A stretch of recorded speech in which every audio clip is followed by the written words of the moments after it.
right, welcome to our third and final game of the week. Sort of an unintentional theme, adventure games. Like, no, that wasn't planned.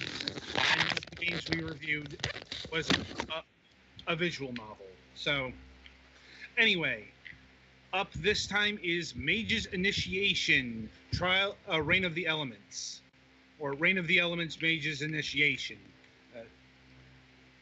It's kind of listed both ways, but I believe like the official. Trying to remember here. Let me look this up. The thing on the Steam page is Mage's Initiation, Reign of the Elements. Yeah, it's like I've seen both. So we'll go with Mage's Initiation, Reign of the Elements. This is a point-and-click role-playing hybrid in the style of the Quest for Glory series. If you don't know what that is, go watch a retrospective of that particular series on YouTube. We do not have the time because that is a 5-game thing from the glory days of adventuring. So there's a lot to cover there is what I'm getting at. And this game is very specifically crafted in that image. And it's being done by veterans of the genre, so to speak. Not sure if anyone here is familiar with an entity called ADG Interactive. They were a fan group that existed about the early 2000s. They cut their teeth doing fan remakes of the early King's Quest series. I recall playing a couple of them back in the day, like 2004. And they've kept going since. In the intervening years, they created the Al-Emo series. I mean, it is 2 games, so yeah, that is technically a series. And they've been working on Mage's Initiation here for a number of years. For example, their Kickstarter dates back to 2014. I've heard tell that they've possibly been working on this for about 10 years. Not exactly sure that's the kind of thing we would uncover with an interview. No, we do not have them.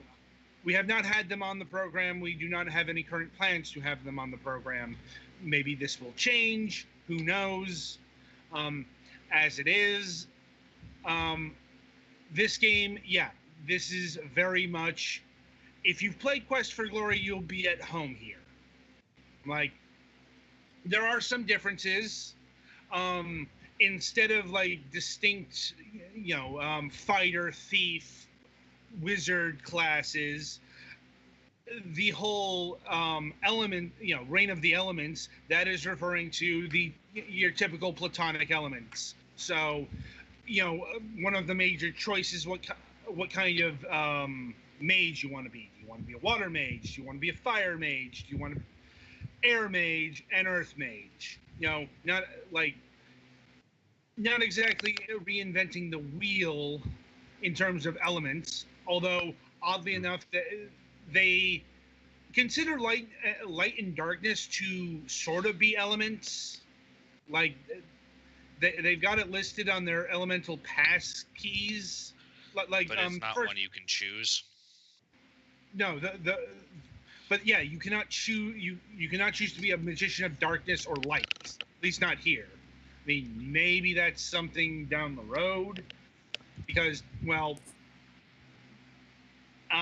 didn't get through the whole game, but just going by the Reign of Elements, Mage's Initiating, that kind of tips the hand that this is intended to be a series. This is the first game in a series, like the next game is going to be called Reign of the Elements, something. Seen that before. The Mage's freshman year. Reign of Elements, the Mage's sophomore year. Yeah. And indeed, your super goal is to get through 3 trials in order to become a fully accredited mage. Stop me if you've heard this one. Yeah. And keep in mind, the game starts out by your eventual goal is to become the greatest of all mages. I will become the Mage Hokage. Wait, hold on a second. Something along those lines. Not necessarily, one of the, one of the bureaucrats, but the hero that vanishes demons and shit. So you're gonna become the Wizard King? I'm funny.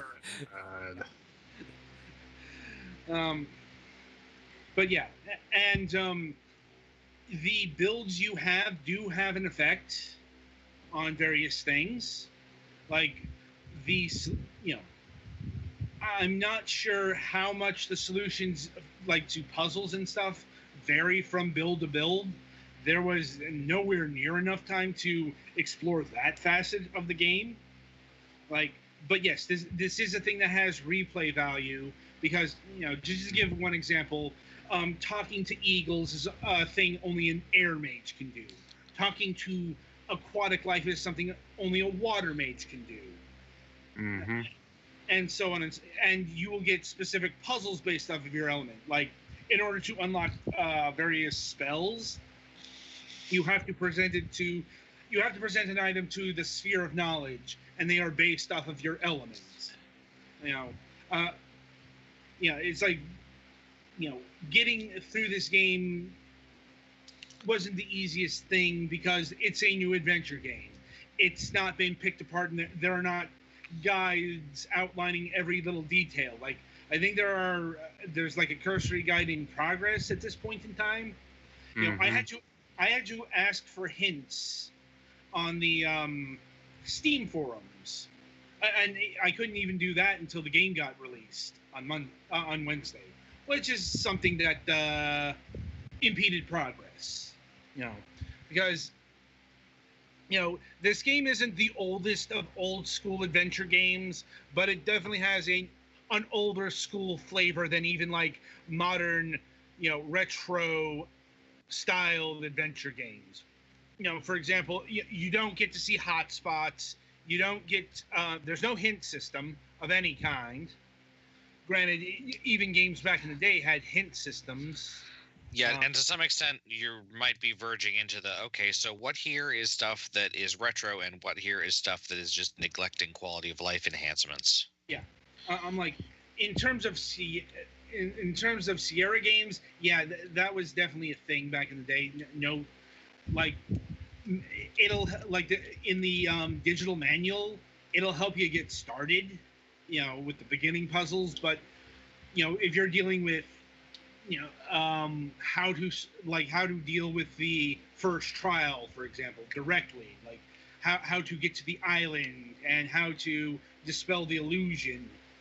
And it might be particularly tricky if people have chosen different things. Once again, it's possible. I picked a water mage build.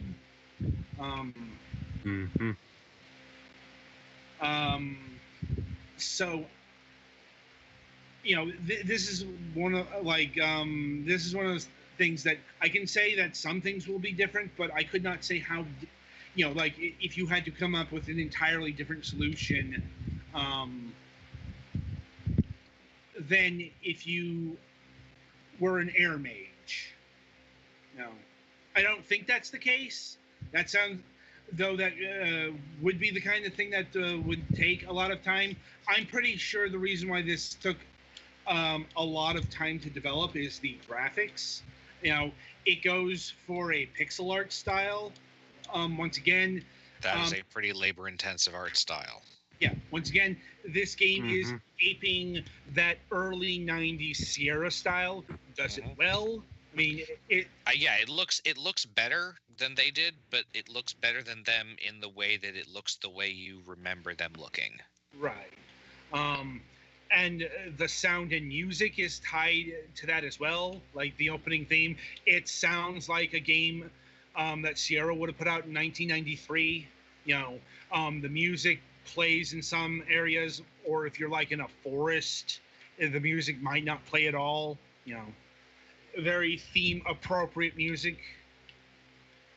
But it's not just an adventure game. Oh no, there is combat, and with combat I encountered the first instances of like death I've encountered in an adventure game in a very long time. Because even Like, some RPGs that have combat systems don't actually have death. They just like kick you out and say, yeah, try again. yeah, I'm like, yeah, this game does have some quality of life enhancements because you don't die by adventuring.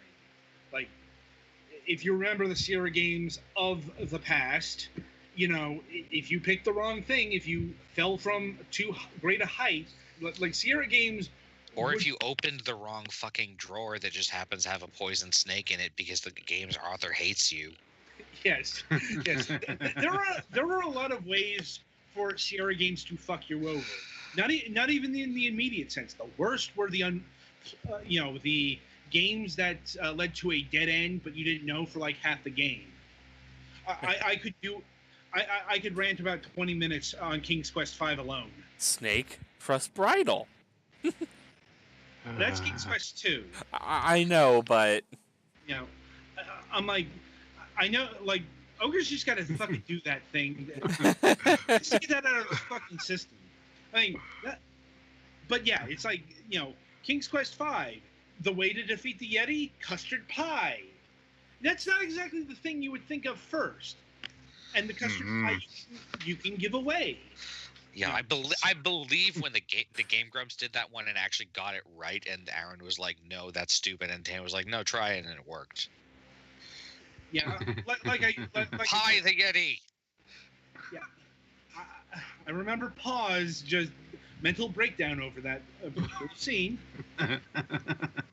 Once again, I could rant for ages about Sierra adventure games doing this fucking thing. Like, but that's not what we're here for. And Mage's Initiation doesn't do that. It will kill you if the the red cap goblins get too close and stab you with the swords. That'll kill you. But the game not only also auto saves with regularity, so you're not put out by getting stabbed to death. So fortunately, it is more modern than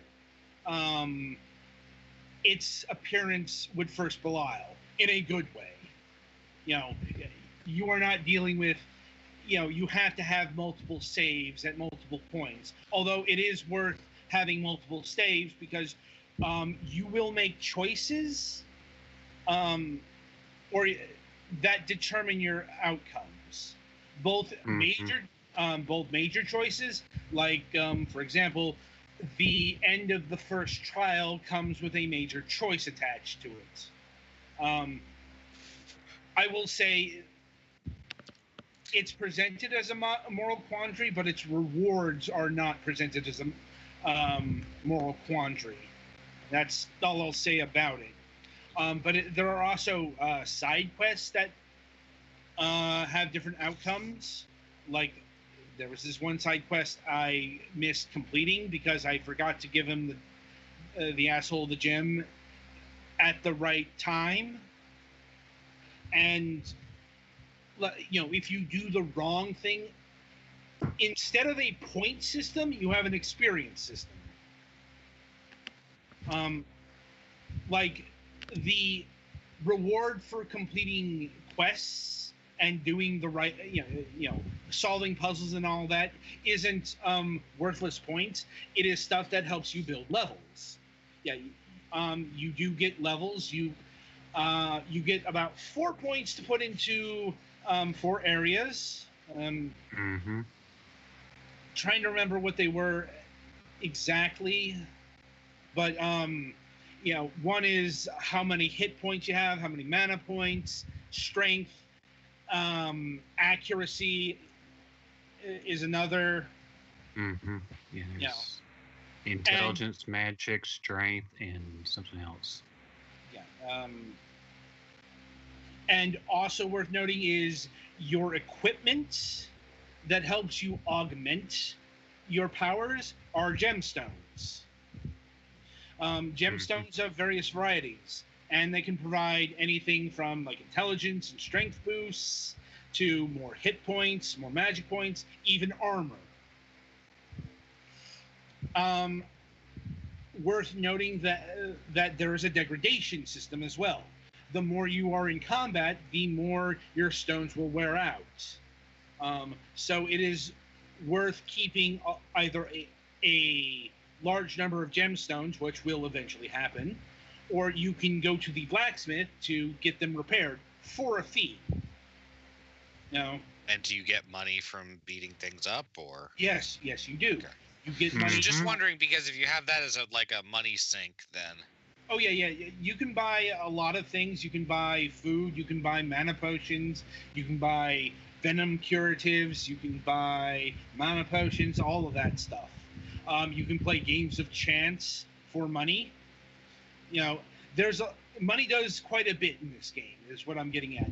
And there are multiple ways of getting money. Yes, you can kill enemies for money, but that's a really inefficient way of doing it. You're probably getting 4 to 10 coins a kill. There are side quests for money. The most popular one is the merchants. The merchant wants X item, you go out and kill Y monster for that item. It can be fish monster flesh, scimitars from bandits, all sorts of random bric-a-brac that you kill a certain number of monsters. But also worth keeping in mind, these quests are limited. You can only collect, say, 6 of an object before the merchant has enough. So they're not an unlimited wellspring of money either. Because it is fairly easy to get items from the random monsters. As far as the combat itself, easily the weakest part of the game. It tries to have, it tries to have a sense of strategy. Yeah, it's combat just comes down to how fast you can spam the space bar. Frankly. It's all I ended up really doing was spamming the ice shard. I mean, you get a defensive spell as well, but it doesn't really help much. Yeah. It's I mean, the cold spell functioned all right, but it was just easier to spam the. While running left and right and up and down, making sure it doesn't kill you first. Yeah. So, unfortunately, it was a nice idea, but didn't really pan out. Mind you, I did like the boss encounter at the end of the first trial. I'm about partway through the second trial. I hit a wall and I didn't have enough time to get past it, but that was the only fight where there was a modicum of actual strategy in that in the actual fight. For the random monsters, it's just attack spell. It can get really frantic when you have to deal with 3 or 4 monsters, sure, but you can still run away and spam.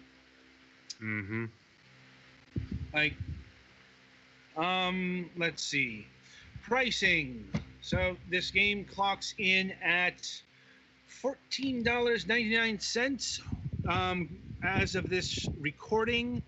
It is on 10% discount, $13.49. That lasts until February 6th, so about 3 days from when this gets posted.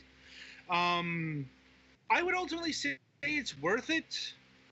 This is a this is a fairly long and meaty. It looks pretty in depth, and I mean, you have at least 4 character forming options, so yes.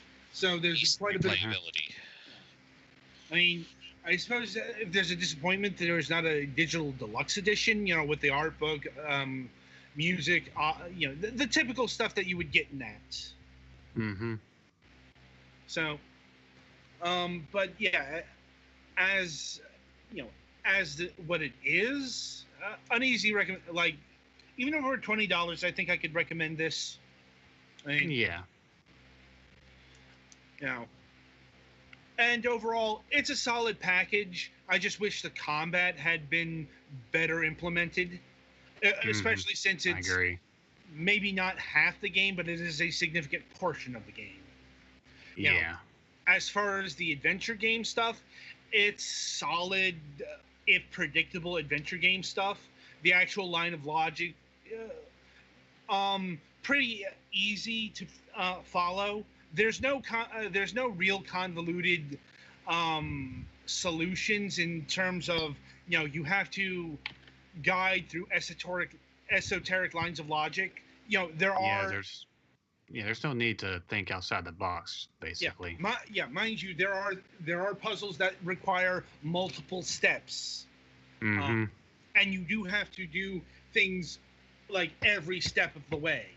You know, for example, if you need something lit in order to work, you need to make sure that is lit. You know, and that's all I'll say about it, because any further would be spoilers for a fairly puzzle that is deep in the game. Like, I'm talking, it's one of the Trial 2 puzzles. So, yeah. Any other words on Mage's Initiation here? It's a game you can play. Yeah, I kind of wish I'd had time to actually put effort into it, since I was mostly focused on playing the Raven this week. Well, Yeah, I enjoyed it myself. Like I said, I enjoyed it. I just wish there had been a hint thing that was available, because like hints would be nice. Well, it's especially because playing this pre-release and you get stuck, there was no way for me to progress. And granted, what I missed was an oversight on my part. It's just, you know, when you're trying to get through the game, like, I'm not, like, with adventure games, unfortunately, I'm not actually here to solve the puzzles. You know, I don't have time to solve the puzzles. Yeah, like, giving it a go or two is fine, but we don't have, you know, what if we're trying to review, we don't really have, you know, hours to sit and try and ponder over a puzzle. Yeah. It is unfortunate, but that's just kind of how the review thing goes. Mm-hmm. Now, anyway, that'll about do it for this week. Coming up on the week ahead, no Tuesday show. It's been a bit. I've been having some difficulty nailing down European guests. You know, not even like a lack of answers. It's been what they're working on isn't ready to be talked about. That's kind of, you know, where we are in terms of release schedule. You know, January, February, it's, you know, it's the silent time compared to everything else. But not that it would matter. I have things to do on this Tuesday. Anyway, coming up on Wednesday, February 6th, our good friend John Pickett of Manga Gamer will be back. And we'll be talking about multiple visual novels and visual novel adjacent things. Oh boy. Visual novels and visual novel accessories. Wait, hold on, that's the wrong thing.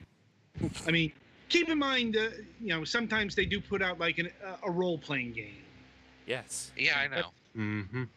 You know, that's more what I'm getting at. Anyway, until next time, I wish you good gaming.